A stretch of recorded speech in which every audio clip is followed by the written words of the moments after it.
Mas o fato é que o Crespo, enfim, foi anunciado pelo São Paulo. Estava criando até uma atenção, né? Tava, né? Mas, na verdade, o que estava acontecendo desde a da saída do Zubeldia e já o acerto com o Crespo eram detalhes, e no caso do Crespo, faz todo sentido ele, o corpo jurídico que o cerca, o empresário, se atentar a todos os detalhes, premiações, multa vencida lá atrás, cláusulas, passagens de avião entre os países e tal, tudo certinho para que ele fosse anunciado de novo como técnico do São Paulo. Aí o filmezinho que a TV São Paulo soltou, de momentos importantes dessa época aí, né, da época de 2021, sem público, né, ele só dirige o São Paulo com público numa partida, na partida em que começam a voltar, não sei se você lembra desse momento, né, Tironi? 5 mil pessoas no Morumbi, Isso. que era a Máximo. capacidade máxima permitida nos tempos de volta do Covid. Sim, ele pegou Covid, o Casares pegou Covid, e ele foi campeão paulista pelo São Paulo. Eu acho que a situação agora é uma situação diferente, né? Ele chega não num começo de temporada, no meio de temporada. O São Paulo está numa situação frágil no Campeonato Brasileiro e classificado nas Copas. O São Paulo não tem grandes perspectivas de investimento até o final do ano, e nem para o ano que vem, quando ele tem contrato até o final de 26. E ele é um técnico, eu acho que tem uma... Ele falando atualmente, sobre a sua volta ao São Paulo, até repetindo a frase, né, que ficou célebre, virou frase de vestiário do Morumbi, depois apagada, onde as pedras não chegam, o coração alcança, uma coisa do tipo assim. E acho que ele foi um técnico que ele tem uma boa aceitação entre o torcedor, entre a comunidade são paulina, pela forma que tratou o clube, pelo título conquistado, a ver se ele consegue fazer mais do que o Zubeldia vinha fazendo, né? Eu acho que o início, pelo menos, ele não vai contar, se fosse a manutenção do Zubeldia a opção, com uma cisão que existia entre a torcida, como uma tensão. Mas a gente percebeu também que entre a saída do Zubeldia e o anúncio oficial do Crespo, existia um certo vazio, uma percepção de que o time não vai ser tão reforçado assim. Falam muito, alguns colegas, porque o Crespo deve mudar a forma do time jogar, voltar a atuar como 3 zagueiros, como o São Paulo atuou na final do Paulista contra o Palmeiras e ganhou com o Crespo. Na verdade, né, Tironi? O Crespo acaba o trabalho dele no São Paulo na primeira passagem não jogando com 3 zagueiros. Ele já não jogava mais com 3 zagueiros. O São Paulo acaba de perder um dos seus zagueiros por lesão e não sabe se vai continuar o Juan. Então não é uma certeza que ele vai jogar com 3 zagueiros na sua volta ao São Paulo. E ele vem com uma comissão técnica grande, como era do Zubeldia, diferente da comissão técnica que ele tinha lá atrás. Trocaram os preparadores físicos, que foram objeto de divergência, inclusive com a direção do São Paulo e alguns jogadores, a ver se ele consegue o mesmo sucesso que ele teve na primeira passagem em 2021. Então tá aí, ainda não tem data da apresentação, né? Deve ser no início da próxima semana. O São Paulo volta aos treinos no dia 26, já com o Crespo no comando da equipe, já ele no Brasil, com a equipe no Brasil. Ele será apresentado antes do dia 26, portanto. O Crespo tinha sido convidado pela Inter de Milão, né? Isso. Para ir lá no Mundial, participar e tal. Falou, não, obrigado, agora eu vou dirigir o São Paulo. Recusou o convite para acompanhar a Inter de Milão lá no Mundial. Ele que jogou pela Inter de Milão, jogou bem. Ô, Casão, vamos lá. É a hora, hein? Antes de você falar, eu vou dar alguma galera aqui já que falou. A Gabriela mandou 2 bons candidatos. Quem?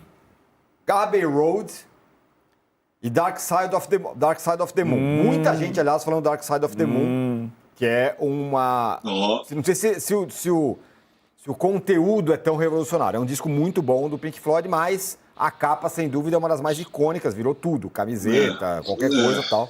Aquela do triangulinho com arco-íris lá. Abbey Road também é uma capa icônica. O disco é um discaço, como todos dos Beatles, mas não é tão revolucionário. É um super disco, mas é uma capa muito legal, icônica e tudo mais. Quem mais? O Eugênio dá uma brincada, fala The Fevers e Renato e seus Blue Caps. Isso é rock and roll nacional puro, meu amigo. Ótimo. Vitor Vital fala Black Sabbath e Beatles. E o Ivan fala Sabbath 1. Black Sabbath 1. Sex Pistols, diz o Jalim, que eu não vou falar o sobrenome, porque é uma sacanagem. É com você, Casão. Quem é? Cadê a vinheta? Ah, peraí. Vinheta. Vinheta no ar.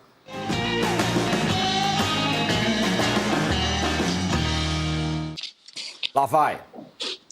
Bom, vamos lá. Um deles, que vai ser o segundo que eu vou mostrar, acertaram. O primeiro, ninguém nem falou o nome da banda, passaram longe e eu acho difícil que fosse acertar, porque é o seguinte, esse disco é revolucionário porque o primeiro disco dos Beatles foi lançado em 63, certo? Foi o primeiro disco dos Beatles. E os caras falam, 63, esse disco é o disco... Depois disso tudo mudou, né? Do disco dos Beatles. Mas teve um em 62, de uma banda que nós falamos muito nela semana passada, mas eu não mostrei a banda, mas nós falamos no programa, porque o Brian Wilson morreu na semana passada. Então eu trouxe aqui, ó, Beach Boys, olha a capa. Esse é o disco de estreia dos caras. Esse disco é incrível. Exatamente, de 1962. Perfeito. Então por que é revolucionário? Porque é um disco, o primeiro disco do Beach Boys, um ano antes do disco dos Beatles, né? Então, olha a capa dele original. Tá demais. Até meio caída, olha lá, de pertinho, de longe, aqui atrás também. Beach Boys, Bom, Surf Safari. isso é de 62, é o disco mesmo. O disco de 62. Não, eu quero dizer o exemplar que você tem, ele é bem antigo. É de 62. Ó, sensacional. Ó aqui, ó como que é, ó. Olha lá. Tá tudo Não tem zoado. porque ela no papel, meu amigo. Papel aqui, ó.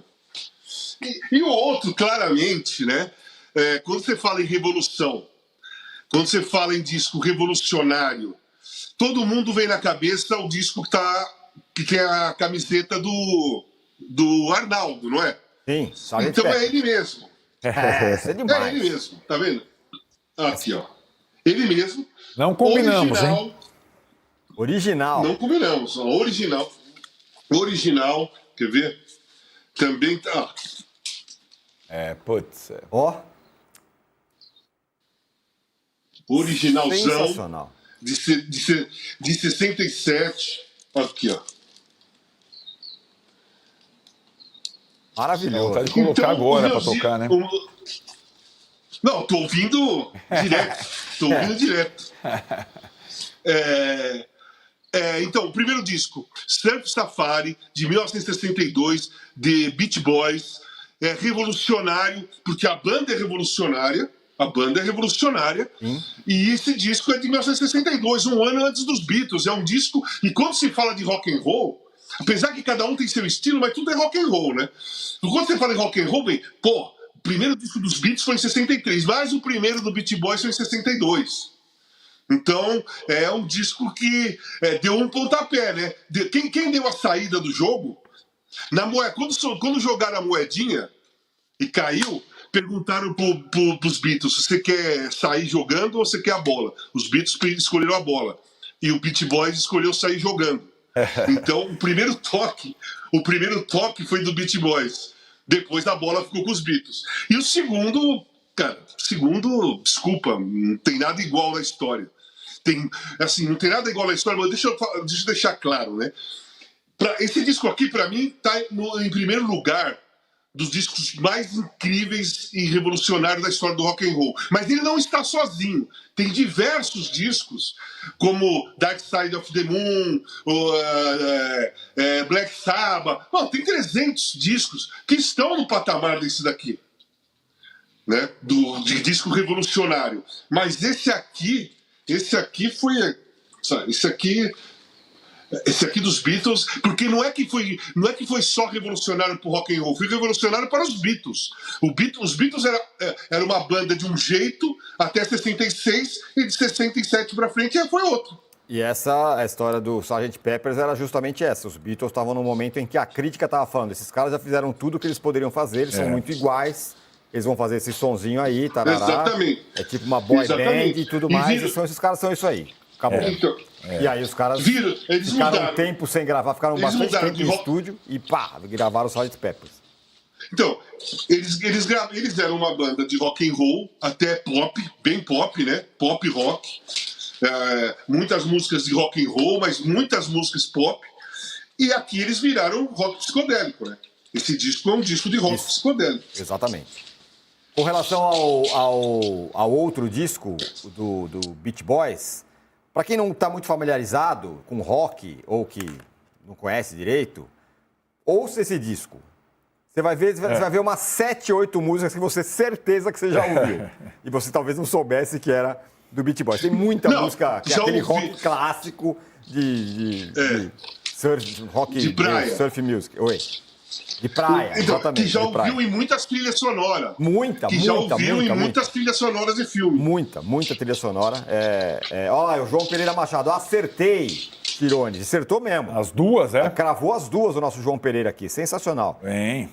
E o Edson Fonseca fala, e o Pet Sounds, Casão, icônico. A gente falou do Pet Sounds semana passada, aqui. Então, exatamente.